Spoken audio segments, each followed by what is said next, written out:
जय श्री हरि दोस्तों हरि कृपा से आज से हम अपनी एक और श्रृंखला का शुभारंभ करने जा रहे हैं, जिसमें हम बीते समय में धरती को पावन करने के लिए जन्मे हरि भक्तों की कथा का श्रवण करेंगे।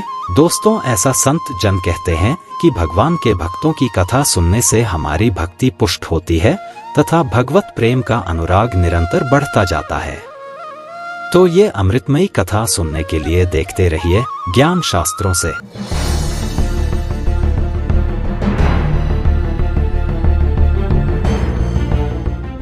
दोस्तों, पुराने समय में सदन नाम के कसाई जाति के एक भक्त थे। इनको बचपन से ही भगवान नाम जप और हरि भजन कीर्तन बहुत प्रिय था। भगवान का नाम तो इनकी जीभ पर सदा ही रहता था। यद्यपि ये जाति से कसाई थे, फिर भी इनका हृदय दया से पूर्ण था। किसी जीव के वध के नाम से ही इनका शरीर कांपने लगता था, परंतु वंशानुगत आजीविका के लिए और कोई व्यवसाय न होने के कारण ये मांस बेचा करते और सदा हरि भक्ति में लीन रहते। हृदय करुणा से भरा होने के कारण ये कभी स्वयं अपने हाथ से पशु वध नहीं करते थे। चूंकि कार्य हिंसात्मक था तथा इनकी भक्ति में बाधक था, इसीलिए काम में इनका मन नहीं लगता था।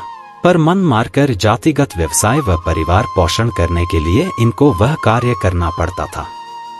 ये सदा नाम जप, भगवान का गुणगान और लीलामयी पुरुषोत्तम के चिंतन में लगे रहते थे। सदन का मन श्री हरि चरणों में रम गया था। वो रात दिन केवल हे हरि करते रहते तथा इनकी आंखों से अश्रु प्रवाह होता रहता। दोस्तों, भगवान कभी अपने भक्त से दूर नहीं रहा करते। भक्त को जैसे भगवान बिना चैन नहीं आता, वैसे ही भगवान भी अपने भक्त के बिना चैन नहीं पाते। वो तो अपने भक्तों के पीछे पीछे दौड़ते रहते हैं, वैसे ही जैसे गाय अपने बछड़े के पीछे पीछे दौड़ती रहती है और बछड़ा यहाँ वहाँ दौड़ता फिरता रहता है। खैर, आगे बढ़ते हैं। दोस्तों, सदन के घर में भगवान शालिग्राम रूप से विराजमान थे।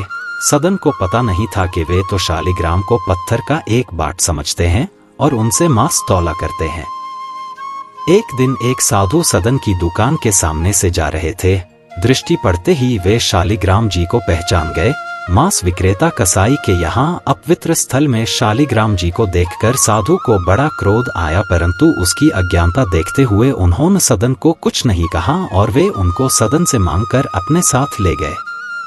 सदन ने भी प्रसन्नता पूर्वक साधु को अपना वह चमकीला बाट दे दिया।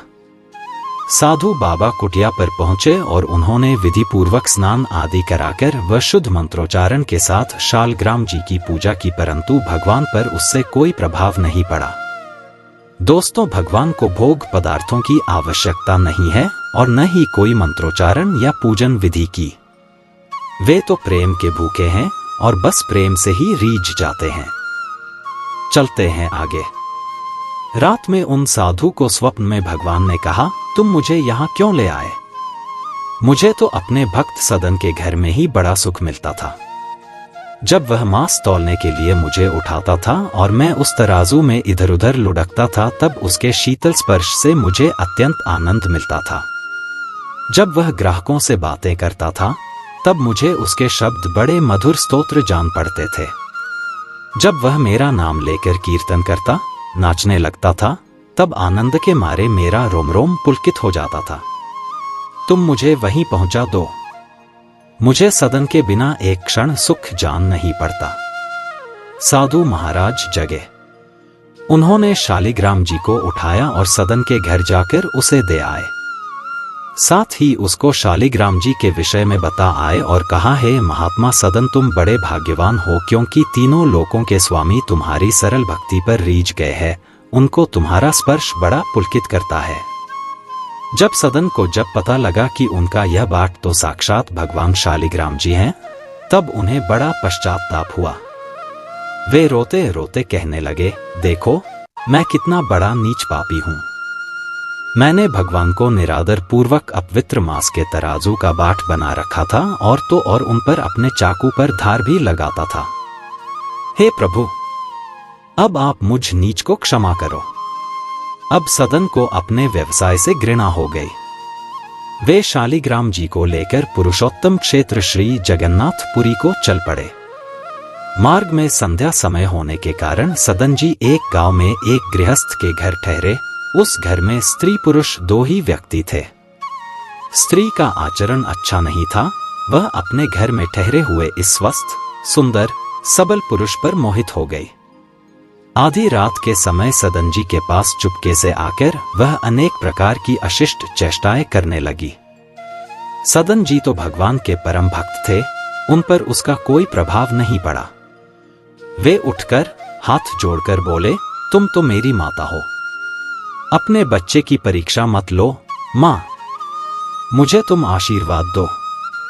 भगवान के सच्चे भक्त माया जनित भोग पदार्थों के आकर्षण में नहीं फंसते। वह तो हर वस्तु में अपने प्रभु को ही देखते हैं और प्रत्येक स्त्री को माता ही देखते हैं।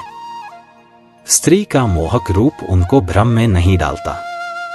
वे हाड़मांस के ढांचे को सुंदर मानने की मूर्खता नहीं करते, परंतु जो काम के वशीभूत हो जाता है उसकी बुद्धि मारी जाती है। वह न सोच समझ पाता और न कुछ देख पाता है। वह निर्लज्ज और निर्दयी हो जाता है। उस कामातुरा स्त्री ने समझा कि मेरे पति के भय से ही यह मेरी बात नहीं मानता, तो वह जाती है और तलवार से सोते हुए अपने पति का सिर काट देती है। इससे सिद्ध होता है कि कामांध जीव ऐसा कौन सा पाप है जो वो नहीं कर सकता। अब वह कहने लगी, प्यारे, अब डरो मत, मैंने अपने खूसट पति का सिर काट डाला है। अब हमारे सुख का कंटक समाप्त हो गया। अब तुम मुझे स्वीकार करो। सदन भय से कांप उठे।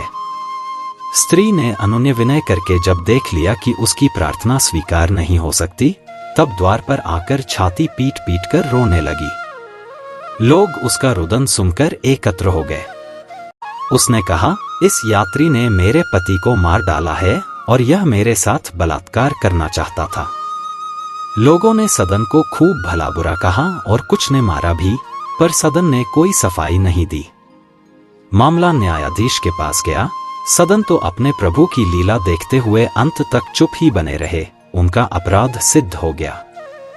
न्यायाधीश की आज्ञा से उनके दोनों हाथ काट दिए गए। सदन के हाथ कट गए, रुधिर की धारा चलने लगी। उन्होंने इसे अपने प्रभु की कृपा ही माना, परंतु उनके मन में भगवान के प्रति तनिक भी रोष नहीं आया। भगवान के सच्चे भक्त इस प्रकार निरपराध कष्ट पाने पर भी अपने स्वामी की दया ही मानते हैं। इसके पश्चात भगवान नाम का कीर्तन करते हुए सदन जगन्नाथपुरी को चल पड़े। उधर पुरी में प्रभु ने पुजारी को स्वप्न में आदेश दिया, मेरा भक्त सदन मेरे पास आ रहा है, उसके हाथ कट गए हैं, पालकी लेकर जाओ और उसे आदर पूर्वक ले आओ। पुजारी पालकी लेकर गए और आग्रह पूर्वक सदन को उसमें बैठाकर ले आए।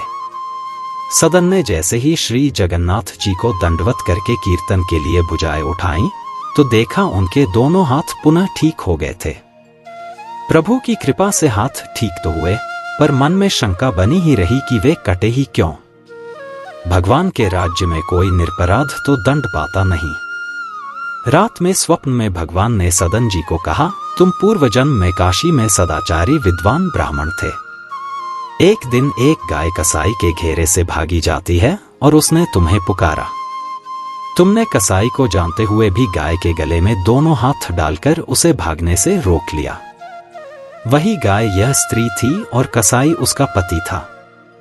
पूर्व जन्म का बदला लेने के लिए उसने उसका गला काटा और चूंकि तुमने भयातुर गाय को दोनों हाथों से पकड़कर कसाई को सौंपा था, इस पाप से तुम्हारे हाथ काटे गए, पर इस दंड से तुम्हारे पाप का नाश भी हो गया।